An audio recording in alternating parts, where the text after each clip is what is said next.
about 40% of the units are actually rent stabilized. And these units are meant for people who have trouble paying rent, who can't afford rent, because affordability is a major topic. And Assemblyman Mamdani is a man who can obviously afford rent. He's a man of means, but he's living in a rent-stabilized apartment. How many New Yorkers would have their lives upended by a former governor who is responding to the fact that he was handedly beaten by a tenant of a rent-stabilized apartment? Welcome to New York One's Off Topic on Politics. I'm New York One's investigative reporter, Courtney Gross. It's the dog days of summer, but the general election is heating up. The topic, a rent-stabilized apartment in Astoria inhabited by Zohran Mamdani. Andrew Cuomo is trying to use it to his advantage, but will it work? We'll discuss. And then, while it may be more than a year away, we have another election to talk about, believe it or not, and that, of course, is the re-election effort by Governor Kathy Hochul. We have a new poll this week showing that she has a slight uptick in her approval rating, but she might have a fierce challenger in the form of an upstate Congresswoman, Elise Stefanik. So we'll get to all of that, and joining me for the discussion is our Bobby Cuza. Hey, Courtney. Welcome back. Thanks. Did you miss me? Well, yes. I had to fill in for Courtney last week. Yeah. As our loyal listeners and viewers know, and it's tough to fill that chair. This chair is like, you know, it's a big seat to fill, right? Bobby was really nervous. Almost had to hold his hand. I listened. Sweating. It was really good. Bernadette Hogan is also here. We have a lot to get to, so let's just jump right in. Obviously, when I was away, this idea of this rent-stabilized apartment that Zohran Mamdani inhabits, lives in Astoria for $2,300 a month, became such a hot topic. I don't want to personalize it, but I'm gonna. My first apartment in New York City was in the border of Long Island City in Astoria, and it was also rent stabilized. How much did you pay? I paid $1,340 a month. This was 2007. Did you know that it was rent stabilized? I signed the paperwork. I had no idea what that meant. Right. You know, like I was like, whatever, this is fine. But at the time I was making, and I'm fine disclosing this, maybe $30,000 a year, and I could barely afford the $1,340. Yeah, that also seems like a lot because for that time, because that neighborhood. My friends, when I remember we graduated college, 3 of them were each paying something like $1,100. Oh man, that's nice. But Maybe for that was 3 rent controlled, but for that's 3 different. people. There's so each person. Maybe we shouldn't go down this rabbit hole. I know, I'm not good at Rent-stabilized math. apartments. I'm not good at Anyway, math. yeah, we know that Byrne's strong suit is not mathematics. But anyway, so Zohran Mamdani has this apartment. Andrew Cuomo's going after him, basically saying that we should have means testing, that certain people of a certain income, rich people, should not be able to inhabit rent-stabilized apartments. We should note that this is rent-stabilized, not rent-controlled. Rent-stabilized are dictated by the Rent Guidelines Board. They can go up by a certain percentage every single year. This is what the freezing of the rent that Zohran Mamdani's campaign is all about. I mean, is this a successful argument? Well, and by the way, Cuomo seemed to confuse rent control and rent stabilization in the initial tweet. He called it rent control. And I mean, the way this unfolded was interesting because there was a tweet, a social media post last week, I forget what day this was. Friday, I think. And I'm reading from it. He said, Cuomo says, somewhere last night in New York City, a single mother and her children slept at a homeless shelter because you, Assemblyman Zohran Mamdani, are occupying her rent-controlled apartment. It's not rent-controlled, of course. And then he called on him to move out immediately and give his affordable housing back to an unhoused family who needs it, which was like a pretty wild post, a pretty wild personal attack on Mamdani. And then only a few days later, on Monday was when he actually started to put out this policy proposal that people Zohran's law, as he called it, which basically says wouldn't that even affect him, but whatever. Right. We'll get to the details of that anyway. Right. It basically says wealthy people or people who make a certain income level as a percentage of the rent shouldn't be allowed to get a rent stabilized apartment. So it started out as this very personal attack, and Mamdani, we'll talk more about his response, but he was doing these events this week, and he uses this phrase that it's petty vindictiveness on the part of Cuomo, and then he's sort of like working backwards from that. And it does seem like, he started with the attack and then he just sort of came up with the proposal afterwards, because he's trying to, his new attack line is that Mamdani is this like spoiled rich kid and he has millionaire parents. But we don't even know if that's true. I mean, Bern, you should be able to answer this, hopefully. But he obviously, they talk about the compound in Uganda. They say that his father is a Columbia University professor, longtime Columbia University professor, and his mother is a filmmaker whose films were successful in the early 2000s. But she's a very successful filmmaker. Yeah, but I mean, this idea, I guess we don't know how much money they're actually worth, but that's the thing. Mamdani's salary is what, $142,000 as a state legislator. And then we can assume, like Cuomo did, how much his wife is making. I love how he just like made it up and Right, pulled Cuomo it out of said- full airs. Like maybe she makes $60K a year as an which would artist bring and the dual illustrator. income into $200,000, which, I mean... None of it may be true, by the way. None of it may be true. We don't know if... She may make no money. She's an we don't artist. know if Mamdani or his wife are trust fund babies.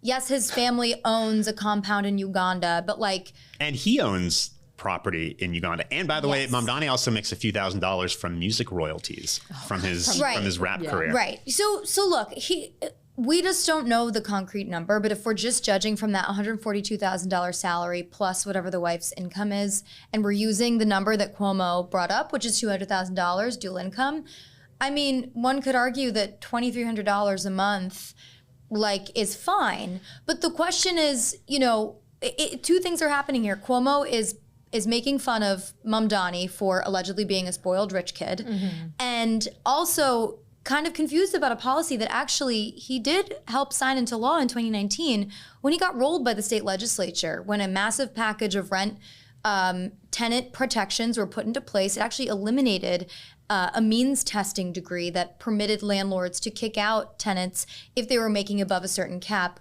This goes into a whole conversation about how landlords are now upset that they don't make enough for the price of... They can't upkeep their apartments. They can't upkeep their because apartments. They're really rent-stabilized apartments in particular happen to be old. They need a lot of rehabbing. They need a lot of renovation. And they say that because the rent isn't increasing at a faster rate, they can't do all of these improvements. And if you talk to economists, like I interviewed someone from the Manhattan Institute who, talking straight down the middle, he was like, the problem is it messes with the rest of the market. You have a certain amount of finite apartments that are way below whatever market rate is. And the other thing too is you could pay a broker to get you a rent-stabilized apartment, and you could be making $500,000 a year. But the thing is, the program doesn't set income limits. So, there's a fundamental... And there was this fierce response, I think, from the tenant and advocate community saying that this type of, quote, means testing, this idea that people should just pay 30% of their income and, you shouldn't be paying less of that on these, more affordable apartments. It seems like they were like, if you tried to upend this is a anti-housing, anti-tenant policy. Well, that's the thing. I mean, Cuomo tries to frame this like it's this populist idea, right? Which only low-income people should be allowed to live in rent-stabilized housing. Program. Right. It's not supposed to be. And it's not the craziest idea. I mean, we do means testing for affordable housing, which is like another category when there's new buildings like 421A and they have to have affordable units. You do have to make a certain income level to qualify for those. But what Cuomo's talking about, it's like even the progressive housing activists don't want this, and the landlords don't want it. The landlords don't want it because they don't want to only be able to allow low-income tenants into their buildings. So I don't know who Cuomo is winning over with this policy, or if he even wants to, right? I mean, part of it I think is just an attempt to embarrass Mamdani and maybe get under his skin a little bit. And it's a new approach in his social, in his campaign in general. In fact, I forgot to print out what I wanted to print out. But while I was away last week, I noticed that Andrew Cuomo's new press releases. Let me see if I can search for it really fast. Has the crown? They have this new logo. Like the original logo was very reminiscent of his father's run for mayor back in decades ago. And it was blue and red and looked very similar to that and was modeled off of that. And this new one has a sun on it. Oh, I wish I'd print it out so it I looks could like show a crown our viewers on YouTube. But But you know what too? But what Cuomo's trying to get at is, again, saying Mamdani is a Nepo baby, When one could argue Andrew Cuomo also is a Nepo baby too. His father was the governor of New York. Cuomo worked for his father's campaign. He had failed campaigns and didn't know what to do with himself. Ended up exiting the AG's race, then ran again, had a resurgence, won. So it's like there are similarities here between Cuomo and Mamdani if we want to go the Nepo baby route. But going I'm back, so out of touch that I had to look up what Nepo baby was. I think Melissa DeRosso, the longtime aide of Cuomo, was tweeting about it, and I was like, "What's a Nepo?" But it is out of touch for them to make fun of Mamdani for that when again Cuomo is the son of a former governor and again worked on his father's campaign. But going back, I asked Mamdani about the rent stabilization question earlier this week, and I said, just what if you were making $500,000? Would you move out of your apartment? Would that be because this is really the crux of it, where it's like, yes, it's not a low income program, but is it fair if a millionaire is living in an apartment where they're spending 23 grand a month?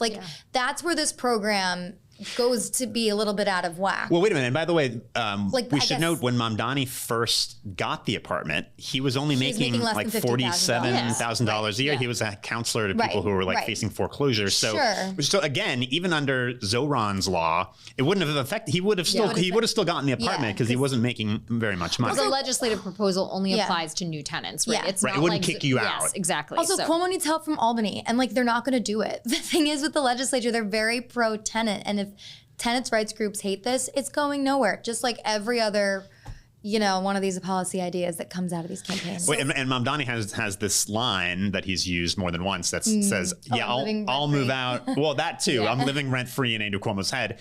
I mean, that one was just served on a platter. Sure. But then also he says, he plans to move out and get a new place on the Upper East Side, meaning Gracie Mansion. Right.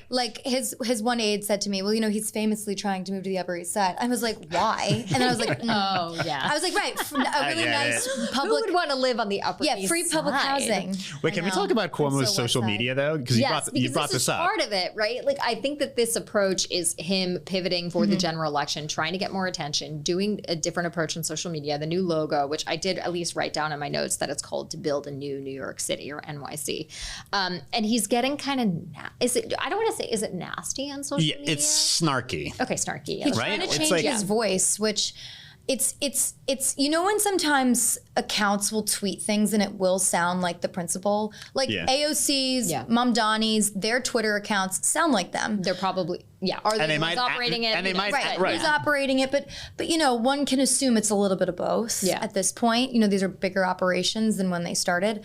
But Andrew Cuomo's new social media program has things like responding, thanks, bro. Yeah. Can you imagine him saying that? There was some other in his slang voice that he used that I was like, what does that even mean? I don't think he's using Italian now. There's all this Paisan, I think he threw out. Paisan, which isn't it's there's no, I don't think there's, I don't even think the Cuomo campaign, I don't even think the Cuomo campaign would argue that Cuomo is actually behind his social. I mean, it sounds nothing like him. Here's the other thing. Wait, Bobby, amazing point.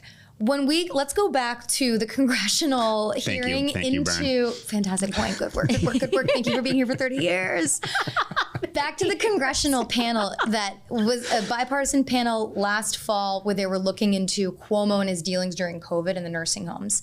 There's documents submitted from former aides, sources, where Cuomo couldn't even or didn't even type out his emails. He would dictate it to his ex-aide Stephanie Benton, who's still with him, by the way, right now on the campaign, because he didn't know how to use a BlackBerry and he just wasn't good with email. He dictates. He's of that generation. He's of that generation, which is fine. But again, going back to the tweets, is he dictating this and that's how it's coming out? Which I think Trump does too, right? Trump dictates. I'm not sure. But either way, it's whose voice is this? Well, and you run the, I mean, on the one hand, he's he's trying to shift strategies, which I get because the campaign in the primary didn't work. Yeah. But also, you're not going to beat Mamdani at his own game, right? On social media. And Mamdani, it comes naturally to him. He can connect with people on social media. And Cuomo, it's clearly not, and it's not in his voice. And you run the risk of seeming really inauthentic to people when you have this social media persona that's nothing like the candidate himself. And I think there was somebody who wrote it might have been in the Times, where it's like, this is the age of authenticity. People like Donald Trump because he's authentic. People,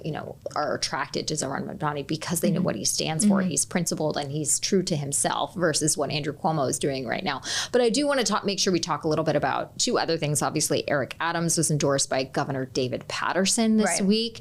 Paterson endorsed Andrew Cuomo during the primary, and he was actually the architect, we think, right? Like, he was the architect of him and being Jim saying Walden, that we should have a poll. Yeah, it was Jim Walden originally, and then David Paterson came on and decided, or just jumped onto the idea that we should have this poll later in the fall, September, to ensure or to determine who should be the one candidate to face off against Mamdani. But now Paterson is, I don't know, is he throwing that out the window, or is he saying that Adams is the person that should do it? No, it's out the window. So, and by the way, he was actually sort of working for Jim Walden as like an advisor early on, and then he at the launch. And then he endorses Cuomo, and then he says, "Well, everybody's got to get out of the race except for one person." And then now, that was like a few weeks ago, and now he's like, "Oh, that's moot because nobody wanted to do it, so forget about it." Eric Adams. Yeah, and there's some just speculation that I guess that Paterson is still a lobbyist. I mean, I know that he was working for the Sands project, the casino project, and but they do have a long history, though, right? Like they were tied up in the scandal around Aqueduct and casino. That's a whole other story. I think they served in the state legislature Senate together too. And then what was that, 20? No, and I mean, they're close. Like, Patterson was talking yesterday about how that, like, Adams would call him late at night when he was going through all this stuff when he was governor back in 2010 or whatever it was. So it almost felt like this was personal. Like, it was like feels like from the heart that he was endorsing Adams, not because he thinks that Adams is going to win. And he almost like made reference to that, not in so many words, but basically saying, like, it's not that Adams is the strongest candidate to beat Mamdani, but like, what do I have to lose? Like, I'm going to endorse the guy because I have a personal relationship. There might also be some like sweet like get back, or what's it called, payback, kickback. Who's corrupt? Who's not? But with this, remember Cuomo and Paterson. When was it? Paterson was Cuomo put the kibosh on Paterson's attempt to run for governor. So there's some beef there, even though he decided to endorse them anyway. It didn't really make that much sense. So it might seem like sweet victory for Paterson to say, listen, you're dead in the water. I'm going to go with Eric Adams. This other guy. So Mamdani has been doing this 5-borough tour. He's going to be where in Queens? He'll be in the Bronx today, and then Friday in Queens. All right. So he has been going around saying that this is an anti-Trump tour. Is this him pivoting? We talked about obviously Cuomo trying to attack him over the apartment, but maybe he's pivoting, being like, I'm kind of above all you all. I was just on the time, not me personally. Now I'm speaking in Zohran's voice. Yes, yeah. Right. Mamdani was just on the cover of Time magazine. If people still read Time magazine. Do they though? I don't think so. But I only watch New York One. Yeah. I was with Mamdani for his Manhattan stop and for his Brooklyn stop, where he was in Flatbush and he was in Midtown.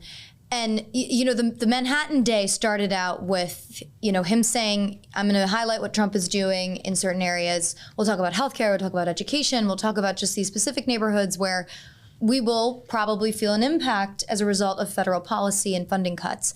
But then as Cuomo started to up the ante about the rent stabilization fight, he got a lot of questions about that and had to really defend his status and talk about the policy. And then the next day in Brooklyn, surrounded by elected officials, it kind of became a Mamdani versus Cuomo conversation. And less about Trump. Although he was asked about, I thought this was a good question, listen, you're saying that you will work with Trump if you become mayor and he's the president, but you're also not even elected yet and you're launching this anti-Trump tour. So like, how does that square? And are you worried that you will further bring the ire onto New York City?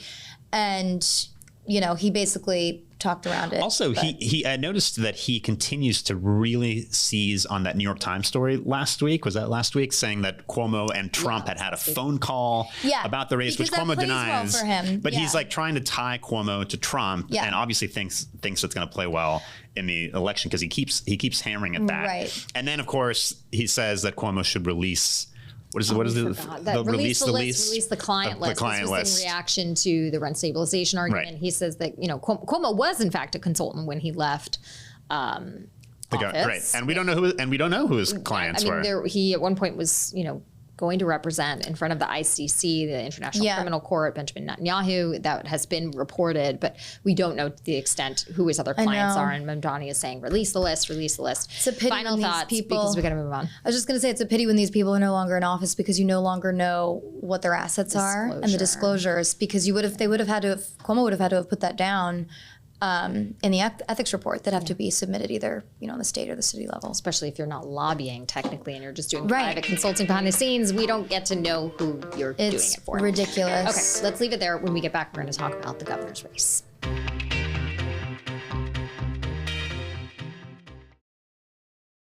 I will work with the next mayor like this. I need the next mayor, whoever it is, the current mayor, next mayor, whoever it is. They have to be successful, and a lot of that success comes to me. Okay, so a new Siena poll shows Governor Hochul's favorability ticked up ever so slightly, but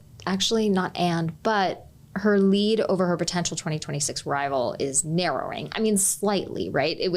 We're talking about Elise Stefanik, obviously, the upstate congresswoman. She's from the North Country. She is a very close ally to President Donald Trump, had been put up as a potential UN ambassador, and then that was basically. Well, she was put up as the nominee, and then it was pulled. Yes, because they don't want to lose their seat in the House. Right. And because there was the margin is so. They couldn't figure out who would run. And they didn't want to spend money in a district that's safe when Stefonic holds it. So now she's basically going to be looking to run for governor. She hasn't officially announced yet, but this new Siena poll showed that a couple months ago, the lead that Hochul had was 47 over 24 over Stefonic. Right. Yeah. And now it's 45-31. So she still has a sizable lead, but it's narrowed. Yeah. I mean, it shrunk. That's quite a big. Yeah. I mean, from 23 June to August, she was up. points. She was up 23 points, and now she's up 14 points, which is still a She decent lost lead. by less than 6 points, To right? Lee Zeldin Yeah, in so 20- she in won. 2022. Sorry, She won by less than 6 obviously She won. won. Yeah. Yes, we yes. all know.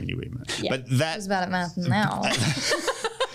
Hey, data reporter. I mean, 14 points is not that much, especially considering, and it was in the poll that like 46% of people who responded to the poll aren't familiar with Elise Stefanik. Yeah. So she has room to grow, right? Yeah. But I mean, like you said, Courtney, she is this attack dog for Donald Trump. Yeah. I mean, she is so closely tied to Donald Trump.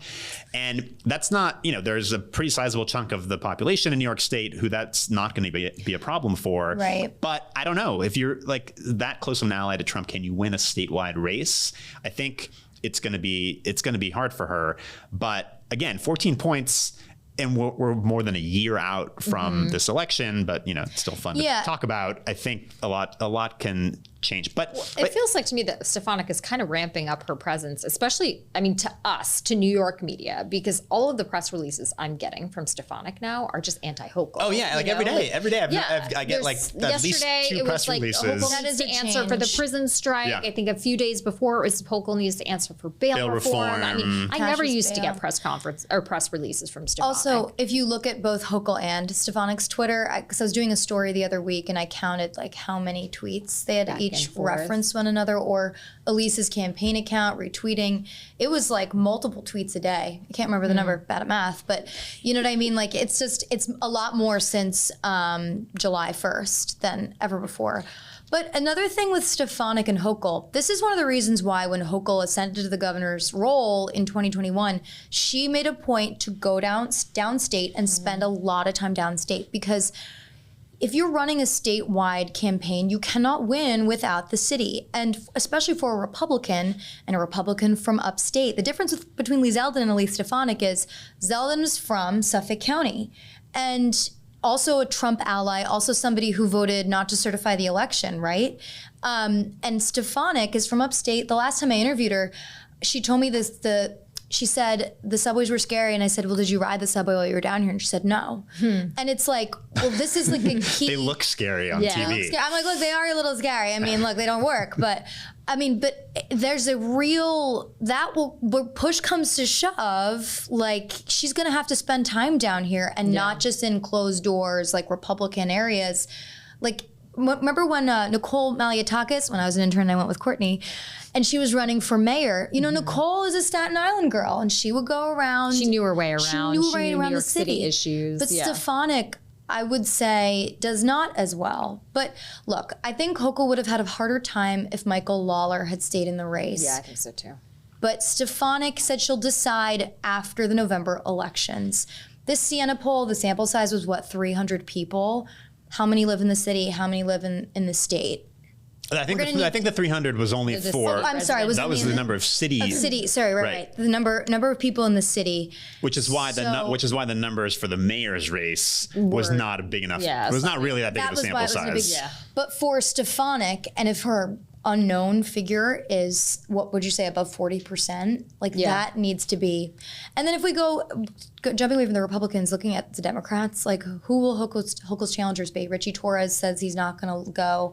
Antonio Delgado's obviously running. Antonio Delgado's running, but again, we never see him downstate. That was in the poll too. It was she was up 50 points to 15 points on Delgado, so that's a 35-point lead. And there's also that question where it says, would you prefer to vote for Kathy Hochul or someone else? And it's still someone else. Yeah. It just depends on who that someone else is. Maybe it's Bobby. She's been out. I mean, she's always out and about. She's not someone that we don't talk to very. She is out and about. She feels a little bit more present recently. Maybe it's just present for us. I feel like she's been in here a couple times. I was just with her in a diner. Exactly. That's what I'm saying. That was my segue. My segue was that Zohran, you were just sharing soup with her. Yeah, she got a soup on a really hot day, and then when she left and I was working on my piece, I got a soup.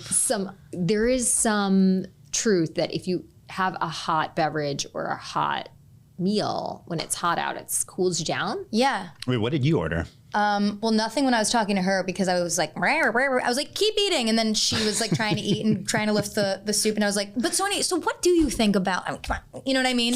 Couldn't eat, took the soup to go. But she got a hot tea and an iced tea and a water, and she got the soup. It's a lot of beverages. I know, a lot. I totally relate to that because I get an orange juice, a seltzer, and a coffee.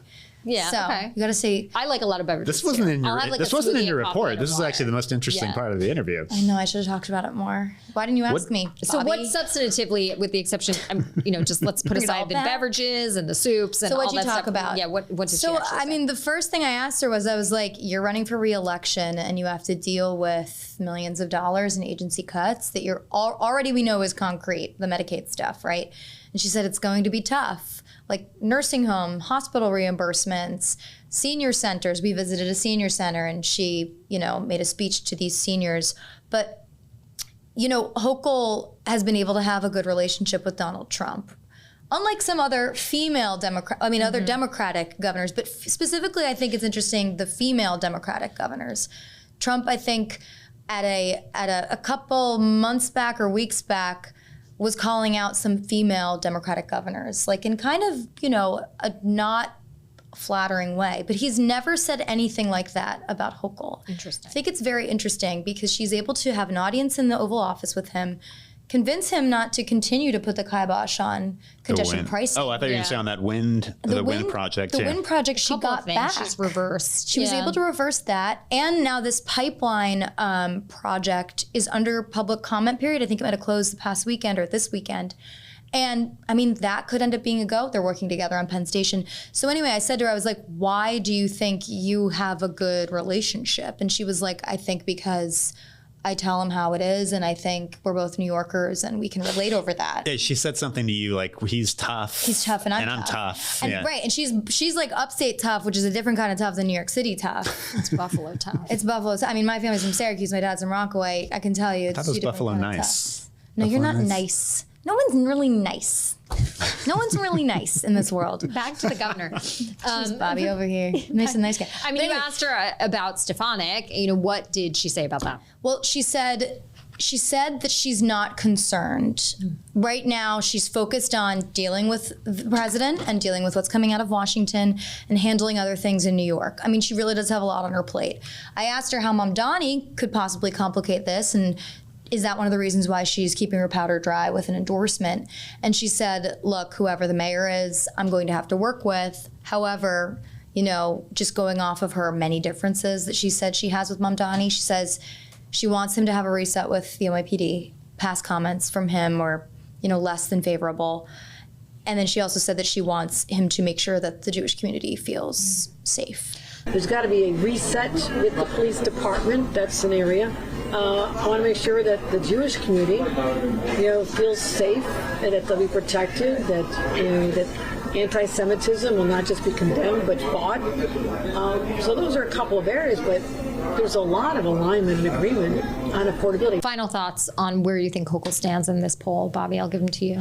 I mean, it's such a mixed bag because her job approval is up and she's ahead in the race, but it's narrowing, like you said. So, but I think the fact that she doesn't have to worry about a primary, I mean, she was facing these like daily attacks from Richie Torres, the Bronx congressman who was thinking about running, and now he's dropped that idea. So the fact that she doesn't have these attacks from fellow Democrats to deal with. I mean, she has Delgado, but Delgado, but he really hasn't gotten any traction at this point. So the fact that she may not really have to worry about a serious challenge in the primary, I think really helps her, and she can just focus on the general. And again, we've got a lot of runway here. It's more than a year out. We have so much more to talk about the but it's clearly I feel like the battle lines are being drawn, and we're seeing how this race is going to play out. Okay, that's going to have to do it for this week's episode. Remember, you can always watch us on Inside City Hall on weeknights at 7 o'clock, and we love your feedback. You can send us an email at yourstoryNewYork1@charter.com. You can subscribe to Off Topic wherever you get your podcasts. You can watch us on YouTube, which we hope you're doing right now. And if you like what you're hearing, leave a review or a comment. Thanks to our producer, Anthony Roman, in the corner. Thanks for listening, everybody. We'll see you next week.